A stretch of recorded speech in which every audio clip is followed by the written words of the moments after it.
사랑하는 대학교의 성도 여러분, 2021년 12월 15일 수요일 아침 주님의 이름으로 문안드립니다. 오늘도 주의 말씀과 함께 새 힘을 얻는 복된 아침이 되기를 간절히 소망합니다. 함께 보실 하나님의 말씀은 요엘서 1장 1절에서 12절까지 말씀입니다. 부두엘의 아들 요엘에게 임한 여호와의 말씀이라. 늙은 자들아, 너희는 이것을 들을지어다. 땅의 모든 주민들아, 너희는 귀를 기울일지어다. 너희의 날에나 너희 조상들의 날에 이런 일이 있었느냐? 너희는 이 일을 너희 자녀에게 말하고 너희 자녀는 자기 자녀에게 말하고 그 자녀는 후세에 말할 것이니라. 팥종이가 남긴 것을 메뚜기가 먹고 메뚜기가 남긴 것을 느치가 먹고 느치가 남긴 것을 황충이 먹었도다. 취하는 자들아, 너희는 깨어 울지어다. 포도주를 마시는 자들아, 너희는 울지어다. 이는 단 포도주가 너희 입에서 끊어졌음이니 다른 한 민족이 내 땅에 올라왔음이로다. 그들은 강하고 수가 많으며 그 이빨은 사자의 이빨 같고 그 어금니는 암사자의 어금니 같도다.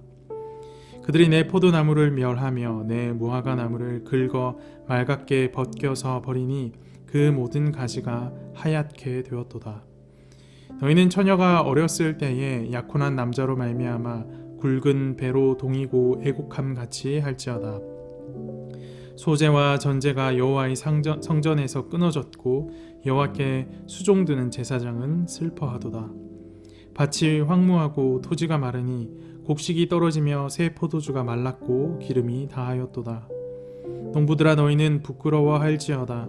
포도원을 가꾸는 자들아 곡할지어다. 이는 밀과 보리 때문이라. 밭의 소산이 다 없어졌음이로다. 포도나무가 시들었고 무화과 나무가 말랐으며 석류나무와 대추나무와 사과나무와 밭의 모든 나무가 다 시들었으니 이러므로 사람의 즐거움이 말랐도다. 아멘. 오늘부터 우리는 요엘서를 묵상하게 됩니다. 요엘 성경은 부두엘의 아들 요엘에 의해서 기록되었습니다. 그런데 이 요엘에 대한 정보가 너무 부족합니다. 성경에는 요엘에 대한 언급 자체가 거의 없다시피 합니다. 구약 성경 중에서는 오늘 본문이 유일하고요. 신약 성경에서도 사도행전에서 한 번 언급될 뿐입니다. 그의 아버지 부두엘에 대한 정보도 없습니다. 오늘 본문 외에는 사실 이 부두엘, 요엘의 아버지로서의 부두엘은 찾아볼 수가 없습니다. 이런 이유로 요엘서의 정확한 시대적인 배경을 파악하기가 참 어렵습니다. 정경에서의 위치, 역사적인 어떤 흐름, 그리고 언어학적인 요소들을 종합해서 유추할 수밖에 없는 그런 상황입니다. 요엘서 내용을 이렇게 살펴보면 성전이 정상적으로 기능하고 있는 시대였음을 우리가 확인할 수 있습니다. 또한 왕보다는 제사장들과 장로들이 이스라엘의 대표자로 여겨지는 그런 시대라는 것을 확인할 수 있습니다. 그래서 구약학자들은 대체로 이 요엘서의 배경이 포로기 이후일 것이다 라고 예상을 합니다. 최근 소예언서 연구는 12권의 소예언서가 통일되고 일관된 신학을 보여주는 것에 주목하고 있습니다. 이런 연구들은 소예언서가 그냥 아무렇거나 배열된 것이 아니라 의도와 목적을 가지고 배열되어 있다라고 말을 합니다. 그러니까 호세여서 다음에 오늘 우리가 살피는 이 요엘 성경이 등장하는 것에 분명한 의도와 목적이 있다라는 말입니다. 여러분이 잘 아시다시피 호세아 성경의 중심 메시지는 헤세드입니다.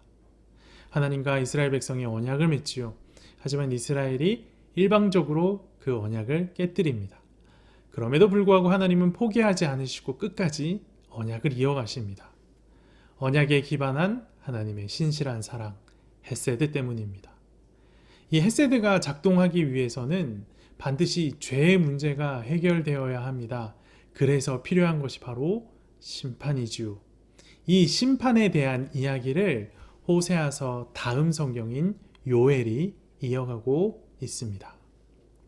여러분이 본문을 읽으시면서 확인하셨던 것처럼 이스라엘 백성에게 이전에 없었던 큰 재앙이 오늘 본문에 예고되고 있습니다. 2절 말씀을 보십시오.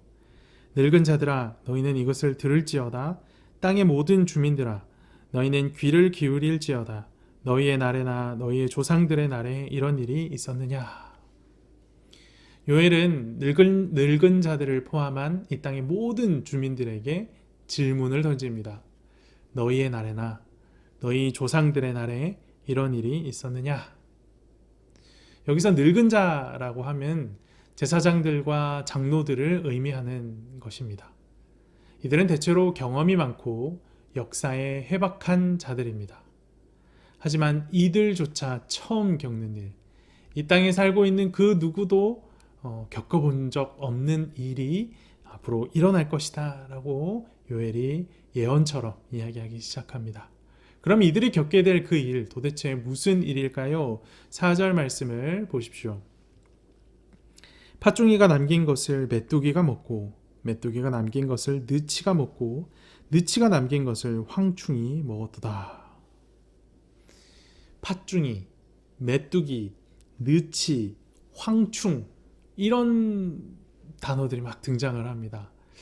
네 가지 다른 종류의 이렇게 메뚜기와 같은 어떤 해충인가 이런 생각이 들겠지만 사실 이 팥중이, 메뚜기, 느치, 황충 히브리어로 살펴보면 다 메뚜기를 가리키는 말입니다.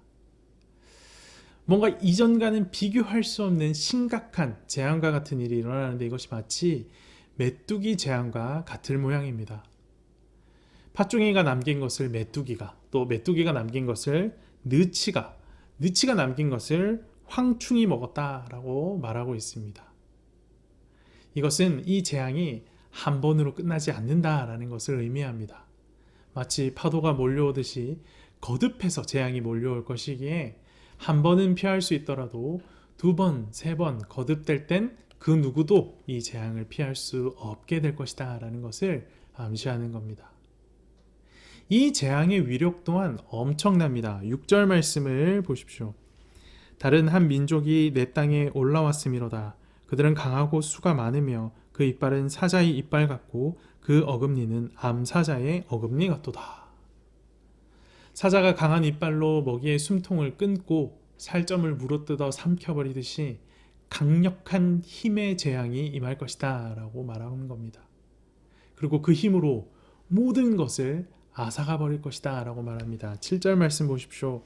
그들이 내 포도나무를 멸하며 내 무화과 나무를 긁어 말갛게 벗겨서 버리니 그 모든 가지가 하얗게 되었도다. 포도나무와 무화과 나무는 이스라엘을 대표하는 소산물입니다. 그런데 재앙이 임하자 이스라엘에 대표되는 소산들은 다 사라지고 앙상한 가지만 남게 됩니다. 흥미로운 것은 포도나무와 무화과 나무의 소유자입니다. 본문은 무화과 나무와 포도나무를 이스라엘의 나무다라고 말하지 않고 내 나무라고 말합니다. 여기서 내 나무라 하면 곧 하나님의 나무. 그러니까 이 소유가 하나님의 소유라라는 말이지요. 하나님께서 자신의 소유를 희생하고 계신 겁니다. 그런데 소유만 희생한 것이 아닙니다. 9절 말씀을 보십시오. 소제와 전제가 여호와의 성전에서 끊어졌고 여호와께서 수종드는 제사장은 슬퍼하도다. 소제는 밀가루와 기름과 유황을 불태우는 곡물 제사입니다. 전제는 포도주를 제단 위에 부어드리는 제사입니다. 재앙으로 말미암아 곡식도 열매도 모두 끊어지게 되자 제사도 끊어지게 되는 것입니다. 제사가 끊어지자 제사장이 슬퍼합니다.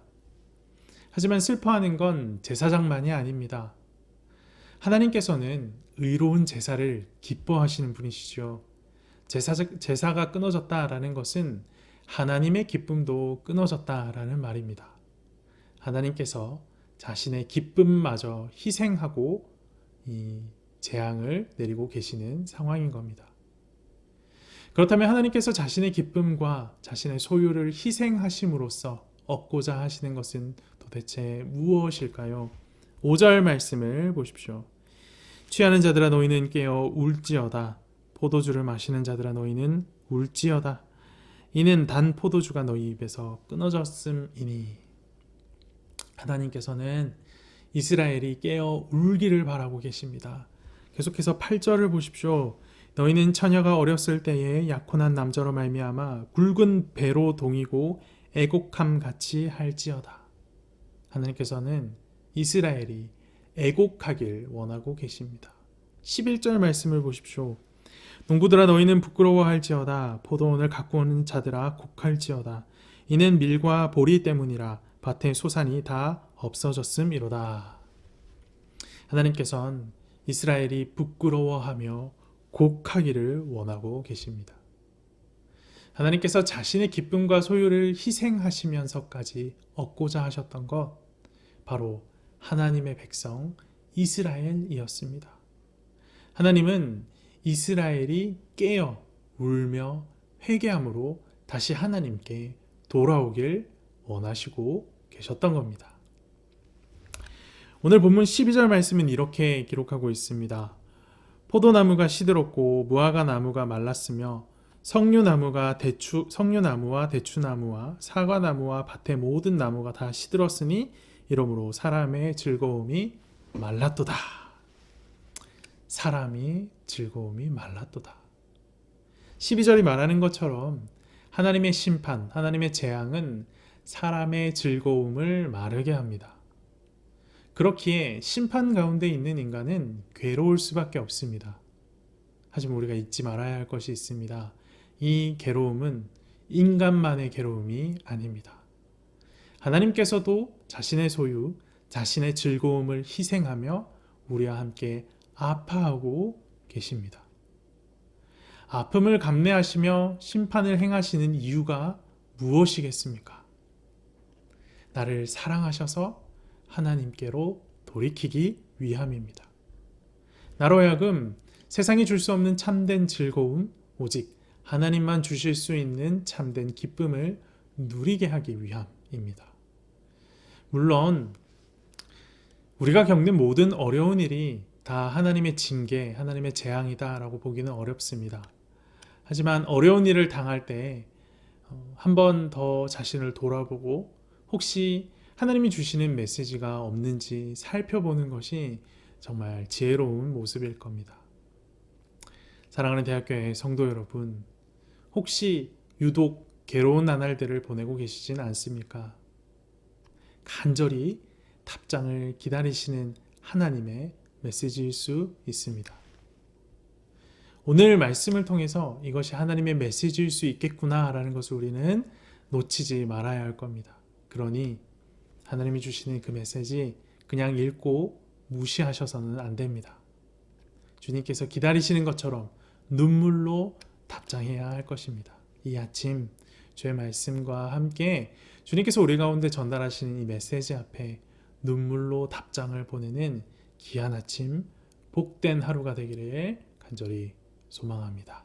함께 기도합시다.